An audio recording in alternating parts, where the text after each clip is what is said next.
2019년 정신장애인 팟캐스트 마음의 소리 5번째 장애 혹은 장애인 프라이드. 그간 우리는 잘 안다고 생각했지만 잘 모르고 있던 여러 가지 혐오 문제, 특히 장애 혐오, 정신장애에 대한 편견 문제를 이야기해 보았습니다. 일상을 살아가는 사람들은 어떤 의도를 가지고 혐오를 하는 경우는 드뭅니다. 자신도 모르는 상황에서 의도치 않게 차별하게 되고 그 차별이 혐오로 이어지기도 합니다. 단순한 말이라고 생각했던 혐오 표현은 낙인과 직접적인 행동으로 이어지기도 합니다. 그렇다면 지금까지 장애 혐오를 중점적으로 이야기해 왔던 장애를 지닌 우리는 다른 장애에 대해서 혐오 없이 살아가는 것일까요? 이 문제에 대해서 성찰해보고 대책은 무엇인지 이야기해보고자 합니다. 네, 안녕하세요. 네, 안녕하세요. 반갑습니다. 네. 아유, 참, 만나자마자 인사로 날씨 이야기를 하는 건 좀 고리타분했는데요. 그럼에도 불구하고 일교차가 아주 커졌어요. 네, 저희 처음 만났을 때는 그냥 서늘하다 그랬는데 지금 이제 제법 서늘해졌는데 가을바람이 솔솔 불어오는 동안 어떻게 지내셨나요? 일단 가을바람이 불어오니까 감기가 같이 찾아오더라고요. 네. 그래도 가볍게 오고 있어서 다행이라고 생각합니다. 아유, 이겨내겠습니다. 네, 화이팅입니다. 네. 네, 지영님은요? 저도 좀 감기가 걸렸었는데요. 네. 지금은 다른 분한테 옮겨놓고 아, 저는 저런. 낫습니다. 좋은 방법이네. 혜련 선생님도 그런 방법을 어떻게? 아마도 옆에서 옮겨올 것일 수도 있어요. 그럴 수 있겠네요. 아, 그렇구나. 네. 이제 원인을 알았네요. 죄송한데요.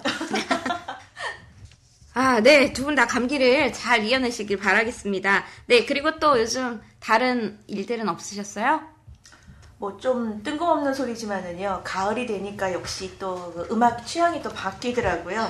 요즘에는 또 갑자기 저음에 꽂혀가지고 최근에 듣기 시작한 노래가 있는데요. 네. 그 김용진 씨의 애가타라고 하는 노래가 있어요. 원래 장윤정 씨 버전으로 나왔던 노래였던 걸로 기억이 되는데 네네. 이분이 부르니까 완전히 또 새롭더라고요. 예상하지 못했던 어떤 그런 느낌들이 또 있어서 좀 네. 새롭게 듣고 있는데요. 네. 네, 지난 회차까지 우리가 이 얘기를 회차라는 말씀 안 쓰시려고 노력하신 것 같은데, 네, 지난 회차 팟캐스트를 다시 되돌아보면은요, 네. 사실 우리가 마지막까지 또는 각 회차별로 다 하지 못한 이야기들이 좀 있거든요. 네네. 네, 제일 아쉬운 건 4회차에 제가 섹스 로봇에 대한 이야기를 네. 더 구체적으로 하지 않았던 부분들이 조금 좀 아쉽긴 합니다. 그리고 SF 소설이나 환타지 소설도 제가 그쪽 분야라서 네. 보면은 더 적나라하게 나오는 이야기들이 좀 더 있어요. 그런 부분들의 얘기도 또 못한 것들이 좀 아쉬운 마음이고요. 그러면 근데 어쩌겠습니까? 오늘이 이렇게 마지막인데 그러게요. 그러게 좀 아쉽긴 합니다. 네. 저도 아쉽습니다. 지영님은 어떠세요? 네, 두 분들께서는요, 굉장히 그 얘기를 항상 진지하게 얘기하시는데요. 저 날씨 얘기 시작하니까 오늘 좀 가볍게 가나 싶었는데, 네. 예, 지난주에 SF 소설, 그래서 섹스 로봇이라든가 이런 주제로 SF 소설까지 넘어갈 수 있는 부분이 있었잖아요. 네네. 네, 그 부분을 좀 더 듣고 싶었는데, 저도 이제 마지막 회라니까, 좀 많이 아쉽고, 그리고 이거 준비하면서 네. 남들보다는 좀 부담이 많았던 것 같아요. 혹시 잘못 전달할까봐 네. 혼자 고민도 했었고요. 사전에 좀 더 다른 이야기거리가 있나 싶어서 피치 못하게 이제 사무실에서 야근하기도 했습니다. 네. 좀 이런 것도 약간 강박이 하나인데요. 네. 좀 굳이 또 그런 걸 찾아보려고 일 끝나고도 좀 있었습니다. 네. 그리고 또 중요한 건 저희 집에 프린터가 없어요. 좀 프린터가 없어서 이거 프린트라도 하기 위해서는 사무실에 남아 있었어야 됐고요. 그리고 지난번 4번째 녹음 후에 네. 이 얘기 해드려도 되나? 강동장애인 자립생활센터 신은진 선생님이요. 와. 가지튀김을 사주셨습니다. 밥 사주는 사람 좋은 사람. 좋은 사람이죠. 너무 같이 못해서 아쉽네요. 근데 그래, 신인진 선생님, 강동장애인 자립생활센터에서 야근 수당은 받으시는 건가요? 사랑을 받고 있습니다. 네, 사랑으로. 네, 알겠습니다. 우리도 언젠가 같이 밥 한 번 먹어야 되는데 말이죠. 진짜 네. 꼭이요. 그러게요. 네. 네. 자, 오늘도 저희가 마지막 회인데 제가 오늘도 여러분을 위해서 심리 테스트를 하나 준비했습니다. 네. 합니다. 네. 좀 진지함에서 벗어나 보자. 자, 이번에 제가 이제 얘기를 드릴게요. 자, 집이 있어요. 집이 있는데, 첫 번째 집은,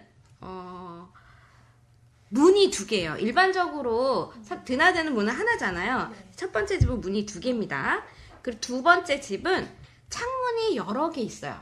유럽에서 많이 볼 수 있는 그런 집이죠. 세 번째 집은 지붕이 아주 큽니다. 그래서 집이 아주 작게 보여요. 지붕이 너무 커서. 절반 이상이 지붕이죠. 자, 그리고 네 번째 집은 굴뚝이 아주 도드라지게 큽니다. 산타클로스 할아버지가 쉼없이 드나실 수 있을 것 같은 그런 집이 있는데요. 자, 이렇게 4가지 집 형태 중에서 마음에 드시는 집을 선택해 주시면 됩니다. 자, 우리 지영님 어떤 집이 마음에 드시나요? 저번에도 제가 먼저 시작했던 것 같은데 저는 나이스. 창문이 여러 개 있는 집. 창문이 여러 개 있는 집이요. 네. 우리 혜련 선생님은요? 제가 그거 할까 생각이 됐는데 잠깐 고민했던 집, 저기 문이 2개인 집. 문이 2개인 집. 네. 네, 우리 김일환 선생님은 어떤 집이 마음에 드시나요? 창문. 네, 창문. 네. 알겠습니다. 우리 신은진 선생님은요? 문이 2개인 집이. 문이 2개인 집. 그게 좀 비슷하네요. 네, 고맙습니다. 자, 제가 말씀을 드릴게요. 첫 번째, 문이 2개인 집을 선택하신 분들은 자신이 지구인이 아니고 외계인이라고 생각한다고 합니다. 꼭 맞는 것 진짜요? 같아요. 그래서 금방이라도 우주선이 도착하면은 난 출발할 거야 하고 준비를 하고 있어서 자기 자신에 대한 이야기를 하는 데는 조금 인색하다고 합니다. 어떠세요? 그런 거 같으세요? 정체로 들킨 것 같아서 이거 안 되는데 아직은. 그러세요? 네. 자, 그럼 두 번째는 창문이 많은 집. 김일환 선생님 선택하셨죠? 두 번째 집을 선택하신 분은 마음이 급한 사람이라고 합니다. 그래서 이런 사람들은 이제 특히나 밥값을 내거나 뭔가를 할 때 밀당하지 않고 바로바로 내는 거죠. 예. 좋다. 김일환 선생님, 그러세요? 저희 밥 한번 먹을까요? 네. 자, 그리고 이런 분들은요, 10년 후를 위해서 사과나무 같은 건 안 심으신다고 하는데. 그러세요? 대답을 안 하시는데. 알겠습니다. 자, 세 번째 집을 선택하신 분들은요, 남들이 하지 않는 독특한 선택을 해서 사람들이, 와, 저 사람 대단하다, 라고 생각하기도 한다고 하네요. 네. 자, 이 네 번째는 굴뚝이 도드라진 집을 선택하신 분들은 희생과 봉사를 많이 생각하신다고 해요. 근데 20년쯤 후에는 나 인생 헛살았네 라고 생각할 수도 있을 거라고 합니다. 네, 오늘도 이렇게 간단한 심리 테스트 같은 걸 해봤는데요. 혜련 선생님 어떠세요? 이런 거 자주 일단 하세요? 저의 정체를 너무나 명확하게 밝혀주신 데 대해서 깜짝 놀랐고요. 사실 이런 성격을 지니신 분들이 주변에 많잖아요. 네네. 요즘에 들어가지고 이 나이가 되니까 주변에 네 번째 유형 같은 분들이 지금 종종 보이시더라고요. 네. 그래서 나는 왜 살았나 이런 분들. 맞아요. 지영님은 이런 거 많이 하세요? 네, 저 인터넷에 이런 거 뜨면 꼭 해봅니다. 네. 그만큼 저에 대해서 궁금하기도 하고요. 음. 그런데 뭘 선택해도 다 제 얘기 같아요. 좀 최근에 지금 심정으로는 네. 그 마지막 거 인생 헛살았나 뭐 이런 생각이 드는 시기인 것 같아요. 시기 때마다 다른 모습이 보이지 않나? 뭐 그런 생각을 해봅니다. 네네네. 그럴 수도 있을 것 같아요. 사실 저도요, 이런 거 누구 말씀하신 대로 다 맞는 거지. 이런 면도 있고 저런 면도 있잖아. 하면서도 꼭 하게 돼요. 그런 걸 하게 되는 마음은 그래도 뭔가 나에 대한 궁금함도 있겠지만, 그래도 내가 어떻게 살아야 되는지, 난 어떤 인간인지 누군가가 좀 정답을 내려주지 않을까? 이런 생각을 또 하는 것도 같습니다. 근데 사실 저는 이걸 잘 믿지 않으려고 하는 편이긴 하거든요. 네. 그러니까 의심이 원래 조금 많아요. 그리고 누군가가 글을 보거나 뭘 봤을 때 그거 가지고서는 왜 저럴까에 대해서 생각이 조금 많기 때문에 잘 믿진 않거든요. 네. 그래서 음식도 새로운 음식 도전 잘 안 합니다. 그래서 어쩔 수 없이 초딩 입맛이라는 얘기를 그리고 저희 직원이 그러더라고요. 몸에 좋은 건 하나도 안 먹는다며 그런 이야기들을 하긴 하는데 사람마다 좀 그런 면들은 있는 것 같긴 해요. 네. 저도 그렇긴 한데요. 네. 저도 뭔가 도전하기에는 아주 두려움을 많이. 두려움은 좀 있어요. 예, 그래서 두려움이 가장 많이 나오는 곳이요. 사실 음식. 오. 정말 못 먹는 음식이 굉장히 많습니다. 그리고 저도 그 초딩 입맛이라고 사람들이 얘기하는데요. 좀 어른스러운 그런 그 음식들을 잘 못 먹어요. 그래서 이번에 그 팟캐스트 같이 한다는 거는 아마 제 일생일대의 도전이 아니었나 그런 생각이 듭니다. 아, 네, 우리가 그러셨어요? 엄청난 도전을 함께 하고 있는 것 그러게요. 같네요. 성공하신 거 맞죠? 그랬으면 좋겠습니다. 네, 사실 무언가를 계속 도전하고 또 그것을 계속 해나가는 게 보통 일이 아닌데요. 우리 맨 처음 시작할 때 혜련 선생님께서 말씀하셨던 또 혐오 이야기를 조금 다시 돌아가 보자면 사실 많은 사람들이 일부러 혐오를 하려고 하는 건 아니라고 하지만 그래도 모르는 사이에 이렇게 혐오의 표현이나 이런 걸 하는 경우들이 되게 많이 있잖아요. 네. 네. 사실 나도 모르게 폭력적이 되는 그런 경우들도 좀 많이 있는 것 같아요. 혜련 선생님 어떠세요? 그렇죠. 그러니까 대부분의 사람들이 이렇게 오해하는 단어들이 종종 있어요. 근데 이제 우리가 현재 가장 많이 오해하는 단어들 중에서 또 요즘에 각 사업이라든가 여러 가지 중 그 어떤 일을 하는 사람들 사이에서 많이 쓰이는 것이 성인지 감수성이라는 얘기가 되게 많이 네네. 쓰이잖아요. 네. 근데 이 말 자체가 사실 그렇게 유쾌한 말은 아니에요. 그러니까 그냥 왜 나쁜 뜻은 아닌데 저희가 그러니까 우리들이 느끼기에 좀 그런 부분이 있는 게 감수성이라고 하는 말들이 원래는 어떤 것을 느껴야 된다라는 의미를 받아들이는 경우들이 종종 있거든요. 그러다 보니까 이건 뭔가 불쌍해서 이제 도와줘야 된다라는 생각에서 감수성의 포인트를 많이 주는 것 같아요. 그리고 그 감수성이란 말들을 되게 많이 쓰는데 실제로 여기서 우리가 중요한 거는 성인지라고 하는 부분의 단어가 더 중요하다고 생각이 되거든요. 그러니까 성인지가 뭔지, 그다음에 성인지, 감수성, 인지를 해서 어떻게 할 것인지, 즉 우리가 이 부분에 대해 가지고 서로 알게 된다라는 것에 초점을 두어야 되는데 성인지라고 하는 것보다는 성은 그냥 되게 단순화시켜 놓고 감수성에 초점을 두고 있는 게 아닌가 하는 그런 생각이 요즘 좀 많이 들어요. 네. 저는 그 어떤 포인트를 잘못 둔다는 생각을 하셨다고 하니까 그냥 재밌는 얘기로 좀 지나가서 드리면요.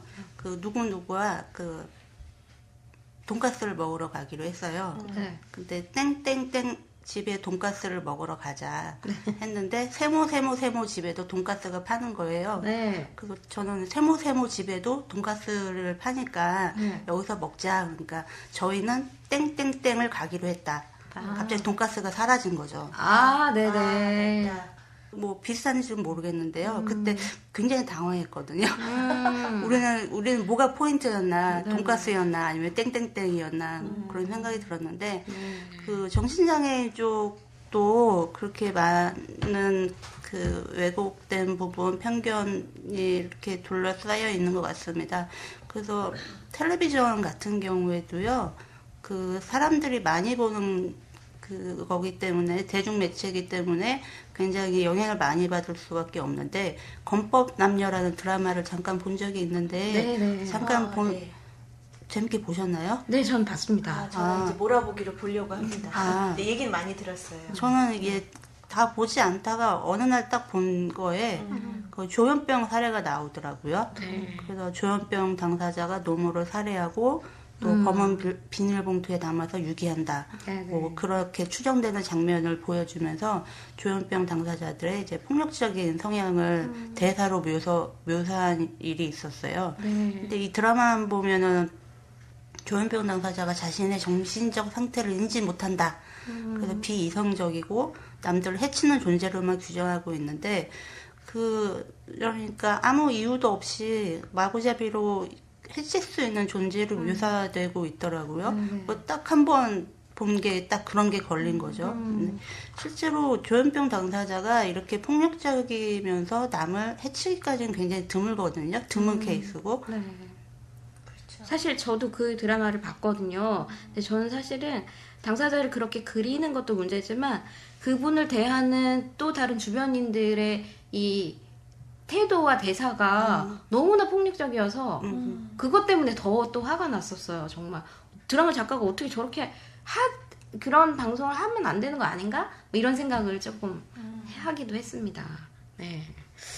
저는 오히려 요새 그 조현병을 가지신 분들의 그 사건들이 보도가 많이 되잖아요. 네. 그러니까 보도가 많이 되니까 그 드라마에 그게 영향이 된 것 같아요. 그러니까 드라마에서 어떤 그 살해 의도나 그 동기나 누구한테 누구에게 죽을 것인가 뭐 이런 걸 따질 때 요새 조현병 그의 폭력 사건 뭐 이런 것들이 많이 나오니까 네. 뭐 그렇게 마치 유행 따라 가는 거 아닌가 아. 그런 좀 생각도 들었고요. 그리고 그 조현병 포비아 그런 단어도 좀 얘기하시는 것 같더라고요. 그래서 이거 말씀하신 것처럼 드라마에서처럼 조현병에 대해서 대놓고 이제 드러내놓고 이제 혐오를 하는 걸 말하죠. 네, 네. 네, 사실 이게 포비아라고 하는 단어가 붙으면 이제 공포증 같은 걸로 이제 번역이 되잖아요. 네. 호모포비아나 이런 것들로 그냥 갖다 붙이면은 이제 다 거기에 대한 혐오 표현이 되긴 하는데 조현병 포비아라고 하는 거는 이제 되게 많이 요즘에 그 문제가 될 것 같아요. 근데 그 너무나 우리나라 드라마에서 소비하는 방식이 말씀해주신 것처럼 왜곡된 방식으로 되는 거거든요. 그러니까 아무리 저희가 그 조현병이라고 하는 거에 대해서 이야기를 한다 하더라도 이게 이제 그 어떤 공포증 이런 걸 유발하기 위한 방향으로 간다라면 문제가 되게 커요. 네, 근데 한 가지만 더 말씀드리면 조금 경우는 다른데 이 건법남녀 같은 그 드라마에서 보여주는 거하고 이보다 더 심각하게 조현병에 대해서 보여주는 그 미드 같은 경우 보면 크리미널 마인드 같은 드라마를 보면은요 아주 심각하거든요. 근데 그 두 드라마의 미묘한 차이가 한국 드라마에는 공포 현상이 들어가요. 네. 미국 드라마에서도 공포는 들어가는데 미묘하게 차이가 나요. 그 공포가 이거를 범죄자로서 잡고 보니까 조현병이다라고 보는 거고 이쪽에 한국 드라마는 조현병이니까 범죄 저지른다로 보는 네, 거거든요. 네. 이런 것들을 표현하는 방식이 뭐 양쪽 드라마 다 좋지 않은 거는 마찬가지인데 네. 그런 것을 볼 때 그래서 우리가 느껴지는 게 좀 다르다라는 생각을 좀 했었어요. 네, 네.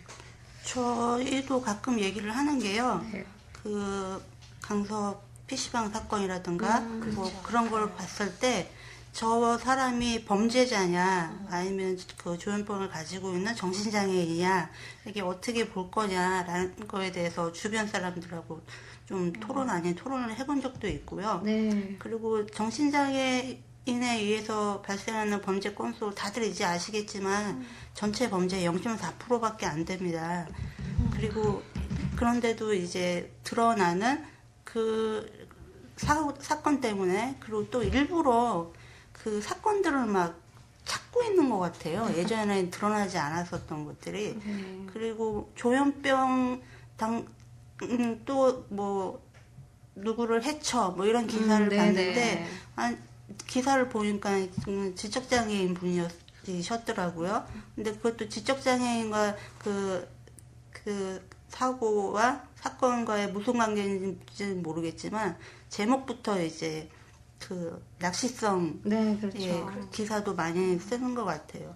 근데 보통 정신장애인 분들도 일단 약을 드신단 말이에요. 네. 병원을 다니시고 어떻게 보면 일종의 하나의 병이라고 할 수 있을 텐데 그 보통 그 질환에 대해서 무슨 편견이 있나? 뭐 그런 생각이 들어요. 그래서 예를 들어 지금 최근에 제 주변 분들이 이제 50견들이 많이 오시거든요. 네. 연세가 같이 한 해 한 해 갈수록 가방 들기가 힘들어지시고. 네. 근데 50견 있다고 앞에서 저 사람은 앞으로 범죄를 저지를 확률이 높아지니까 50견 있는 사람하고 뭐 같이 있지 말아라 뭐 그런 얘기는 안 하지 않습니까? 아우 갑자기 걱정되기 시작하는데요. 네. 저도 사실 50견이 아니라 이게 진짜 오래 앉아있으니까 사실 디스크도 걱정인데. 어쨌든 장애와 질병을 두고 마치 그것과 비교해서 예비 범죄자 취급을 하는 것은 저는 사실은 거기까지는 생각을 못 해봤네요. 네. 어쨌든 정신장애에 대해서 얘기를 하다 보면은 진짜 이렇게까지 하는구나 이런 생각이 되게 많이 드는데 사실은 드러내놓고 혐오를 하는 것에 대해서 반성할 수 있는 저희가 뭐라도 좀 기준이랄까? 뭐라도 좀 있어야 될 것 같은데 저희가 뭔가 좀 강제성을 가진다면 뭔가를 해야 될까요, 주영님? 일단 언론 보도 같은 경우에는 네. 그 외국의 사례에서는 이제 가이드라인이 있거든요. 네. 그 정신장애에 의해 어떤 사건이 벌어졌을 때는 그 보도를 어떻게 해야 될 것인가에 대한 가이드라인이 있는데 저희 언론은 그게 없기 때문에 수백 건의 이제 같은 기사가 수백 건으로 막 뜨는 상황이 되는 거죠. 네. 그리고 뭐 캠페인도 하고 뭐 차별금지법 제정하자 뭐 이런 얘기도 하는데요. 각 지역마다 조례가 있거든요. 네. 근데 작년 일인데 그 모니터링 센터에서 조례들을 쫙 그 모니터링을 해봤대요. 네. 그래서 국가인권위에서 결국 이제 장애인의 뭐 사회복지관 등 복지시설 이용 제한이 담긴 지방자치단체 조례는 장애인 차별이라고 판단하고 그 해당 조항을 삭제하라고 권고한 일이 있어요. 근데 네. 이게 얼마나 많은지 그 좀 숫자를 보면 놀라운데요. 조례 중에서 128건의 정신장애인이 어떤 사회복지관이라든가 복지시설 뭐 이런 데 이용하는 걸 대놓고 제한하고 있고요. 그 자치법규 한 234개 그쪽에서는 공공기관이 제일 많습니다. 97건이고요. 그리고 문화체육시설도 72건. 그리고 이건 왜 있는지는 모르겠는데 의회 방청권도 이제 제한이 되더라고요. 의회 방청권이요? 네, 이거 이제 저도 이게 좀 이상했어요. 의회 방청권은 왜 그런지 거기에는 뭐 저희 그 경비원도 있으시고 의회를 방청하는 거는 그 모든 국민들의 그 권리인데 네네. 뭐 이런 것까지 맡고 있는 거를 그 다들 많이 그 모르셨을 것 같아요. 그래서 뭐 좀 기존에 있는 것 그리고 저는 예를 들어 활동 보조인 교육 그 책자 있잖아요. 네네. 활동 지원사 뭐 그런 데서도 이제 은연중에 정신장애 쪽이 나오지 않을까 하는 의심이 들어요. 그러니까 모든 게 좀 다 의심이 드는 거죠. 한번 살펴봐야 되겠다. 네. 네, 사실 우리가 이런 이야기를 이제 하게 되면은 어차피 정신장애라고 하는 지금 저희가 분류를 하고 있는 편이잖아요. 네. 그러다 보니까 기존에 하는 장애운동하고도 이제 다 당연히 연계가 되어가지고서 이제 가고 있기 때문에 이쯤에서도 이 부분과 관련돼서 장애 프라이드라고 하는 것으로 같이 연대를 해야 되지 않을까라고 생각이 돼요. 네네. 그러니까 이게 성교육이라고 하는 것도 최근에는 이제 포괄적인 성교육, 특히 이제 성인지 교육 또는 성인권 교육으로 이제 넘어가고 있거든요. 네네. 그러니까 이게 단순히 누군가에게 성교육을 한다라고 하는 문제를 절대 해결될 수 없기 때문에 그 부분으로 넘어가고 있는데 이게 이제 현대 우리 요즘에 일어나고 있는 젠더 감수성, 젠더 이슈와 관련된 여러 가지 문제가 다 얽혀 있는 문제잖아요. 네네. 그래서 그런 이야기가 나오게 되면서 이거는 굉장히 포괄적인 인권으로 이제 넘어가야 되는 부분이기도 해서 성인지 감수성이라고 했으니까 장애인지 감수성이라고 하는 것들도 이야기를 해야 될 것 같아요. 그래서 이런 것들을 다 포괄시켜 가지고서는 결국 장애 프라이드가 뭔가라는 부분으로 귀결되어 갈 것 같은데요. 그런 것을 지금 빠져 있는 부분이 있는지 없는지 우리 주변을 살펴보는 것도 되게 중요한 문제일 것 같아요. 프라이드라는 얘기 하시니까 저번에 한번 말씀드렸던 행사 소개를 한번 더 드리겠습니다. 네, 좋습니다. 예. 그 다가오는 10월 26일 다가오는 10월 26일에 그 매드 프라이드라는 행사가 있어요. 근데 이날 저희 국장님이 결혼을 하셔가지고요. 지금 굉장히 하루에 2군데로 움직이셔야 돼요. 근데 매드 프라이드라는 거는 이제 정신질환이라든가 정신건강 서비스 이용자, 그리고 경험했었던 사람들, 그리고 그들을 지지하는 사람들이 미친 혹은 광기 어린 정체성의 자부심을 느끼는 대중운동이라고 말할 수 있을 것 같은데, 이걸 우리나라 말로 직역하면 미친 자부심, 뭐 이 정도로 번역할 수 있을 것 같아요. 네. 좋은데요, 느낌이? 네. 미친 자부심. 예. 근데 미친이라든가 멍청이라든가 정신병자라는 말들이 이제 부정적 관점에서 이제 많이 쓰이고 있잖아요. 네. 근데 긍정적 관점에서 전환한 긍정적인 관점으로 이제 바라보기 위해서 일단 언어를 되찾는 운동이 아닐까.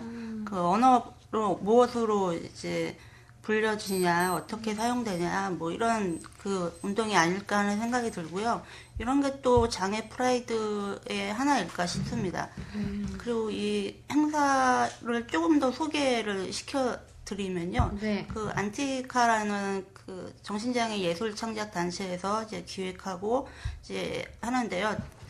예, 행사를 진행하는데 여기에서 두 가지 퍼포먼스가 가장 이제 중요하게 나오고 있어요. 다른 나라의 그 장애 프라이드 행사에서도 처음에는 그 정신병원 침대를요 이제 화려하게 이제 꾸며놓고 그 미인의 행사를 합니다. 그러니까 그 침대에 그 강박되어 있던 정신장애인이 이제 사회로 나오는 이제 퍼포먼스이고요. 그리고 굉장히 또 사람들이 보면 의아할 것 같은 게 2m 50cm 엄청나게 크죠. 근데 마르코 까발로라는 이제 그 기린 모양인가? 뭐 동물 모양의 그 상물, 상물 그 상징물이 있단 말이에요. 네. 근데 이게 원래 그 정신장애인 분들이 빨래를 이렇게 담았다가 이제 그 옮기는 목마였는데요. 네, 1980년도에 이탈리아에서는 국립정신병원이 모두 폐쇄됩니다. 원래 68년에 그 이탈리아에서는 국립정신병원을 모두 폐쇄하겠다 이런 결정을 내렸는데 1980년이 되니까 이제 다 폐쇄가 된 거죠. 근데 이 트로이 목마인 마르코 까발로도 함께 나오는 게 이제 더 이상 소용이 없어져서 장애인들과 함께 그 문을 나서서 자유의 뭐 사회로 나왔다 뭐 그런 걸 상징한다고 하네요. 장애 프라이드와 관련돼 가지고서는 이제 이런 것들이 되게 중요하다라고 보여지는 게 원래 장애 프라이드라는 게 우리가 장애인이어서 자부심을 느낀다라는 것에서 벗어나서 이 장애와 관련된 것들을 사회에서 우리한테 부여된 거잖아요. 네. 그럼에도 불구하고 우리는 이것을 사회에서 당당하게 내가 결정권을 가지고 살아간다라는 의미로 지금 장애 프라이드라는 것을 이야기하는 거거든요.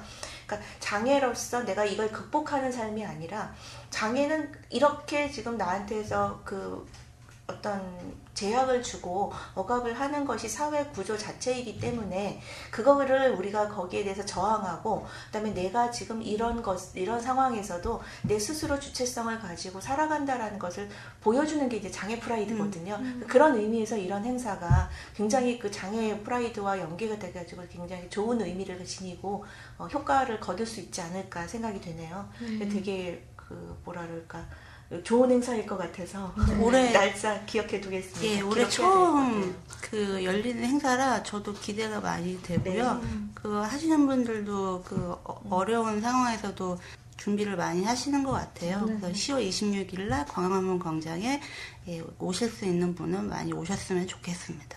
네, 10월 26일입니다. 네. 저도 꼭 가고 싶습니다. 저 안티카 분들 인터뷰하고 싶은 생각이 되게 많이 들어서요. 꼭 갈 것 같습니다. 네. 네, 저는 사실 또 연극하면서 정신장애인 당사자분들이랑 역할극 같은 거를 하면서 또 사회와 그 안에서 그 당사자분들께서 겪는 이런 감정이나 이런 것들에 대해서 좀 얘기를 많이 듣게 되는 편인데요.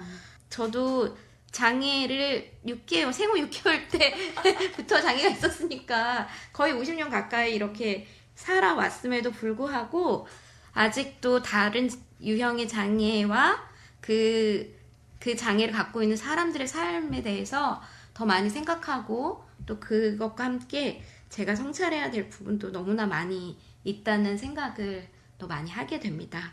저희 오늘 조금 얘기를 많이 나눈 것 같아요. 늘 짧고 아쉽지만 그럼에도 불구하고 오늘은 또 되게 유익한 정보를 주시기도 했고 재밌는 이야기를 나눈 것 같은데요. 항상 들어보면요, 제가 너무 어설펐다는 생각을 되게 많이 하기도 하지만 뭐 그렇다고 해서 제가 세상을 다 구할 수는 없으니까 라고 이렇게 위안을 하기도 했습니다. 자, 저희 5번째 동안 자 이렇게 진행해 왔는데 두 분 정말 최종적인 마지막이라고 말하기 너무나 아쉬운 소감은 어떠셨는지 한 말씀씩 부탁드릴게요. 사실 처음에 시작할 때는요, 네. 이거 어떤 얘기를 해야 되지? 5번씩이나 해야 되는데 난 무슨 얘기를 해야 되지? 라는 생각으로 시작을 했어요. 사실 키워드 몇 개만 가지고 시작을 한 거잖아요, 네, 저희가. 그런데 어느새 5번째 왔고 오늘이 말이 제일 많았던 것 같거든요. 이런 아쉬움을 라고 생각은 하게 되는데 어느 정도의 주제를 가지고 이야기는 했다 하더라도 사실 하고 싶은 이야기를 다 한 건 아닌 것 같다라는 생각을 5회째 와서 이제 하게 됐거든요. 네. 그래서 좀 아쉽기도 하고요. 좀 더 이런 얘기 깊이 할 걸 하는 생각들도 있었어요. 되게 조심스러웠던 부분들도 서로 있었던 것 같아요. 네. 그런 부분이 아쉽고 시간이 조금 짧았다라는 생각도 아쉽긴 한데요. 네. 이런 이야기를 할 수 있는 곳이 또 그동안 별로 많지 않았거든요. 그래서 굉장히 좋은 기회였다고 생각합니다. 네, 그렇습니다. 이 팟캐스트에서 가장 저에게 많은 것들을 알려주시고 또 이렇게 정말 지영님 계셨기에 이런 일을 할 수 있었다라고 생각하는데요. 지영님 어떠셨나요? 예, 저는 일단은 처음에 제의를 했을 때 사실 이상하게 흔쾌히 수락을 했었거든요. 근데 잘 뭣도 모르면서 한다고 했었는데 좀 말할 때마다 되게 조심스러웠어요. 다른 정신장애 분들의 문제라든가 또 정신장애 분들을 이제 표현하는데 있어서 제가 좀 잘 하고 있는지 좀 잘은 안 해도 그게 틀리지만 않았으면 좋겠다. 그런 생각도 많이 들었고요. 그리고 좀 전에 말씀드렸듯이 또 이런 도전을 하기는 되게 드문 일이거든요. 드문 일이었지만 5회기 동안 이 두 분께서 제 얘기도 많이 들어주시고 또 이거 팟캐스트 나가면 또 들어주실 분들 계실 텐데 좀 아쉽지만 잘 들어주셨길 바라고요. 다음에 또 이런 기회가 있으면 또 하고 싶어지네요. 네, 좋습니다. 저도 이거 진행하면서 조금 조심스러운 게 있었는데, 그리고 또 가장 아쉬움이 남는 것은 정신장애 당사자분들이 진행하는 팟캐스트가 다음에는 꼭 있었으면 좋겠다라는 생각이 좀 많이 들었습니다. 그래서 조심스러운 게 아니라 당사자분들이 좀 더 솔직하게 이야기를 나누실 수 있는 기회가 되었으면 좋겠다고 생각했거든요. 이제 차후에 이른 지영님께서 더 좋은 또 팟캐스트를 해주셨으면 하는 바람을 갖습니다. 오늘로 이제 정신장애 팟캐스트 마음의 소리 모두 마치게 됐는데요. 일단 그래도 팟캐스트를 열어주신 강동장애인 자립생활센터와 그리고 담당자이신 신은진 선생님, 그리고 저희 목소리를 예쁘게 다듬어주신, 편안하게 다듬어주신 김미란 선생님께 감사드리고요. 그리고 함께 이야기 많이 나눠주셨던 우리 백혜련 선생님의 지식과 또 이 지영님의 당사자로서의 생생한 이야기들, 너무 감사했습니다. 저 마지막으로요, 이 말씀 드리면서 마무리하고 싶은데요. 우리 꼭 다시 만나요. 언젠가 꼭 다시 만나요. 네, 다시 만나기 네, 바랍니다. 감사합니다. 수고하셨어요.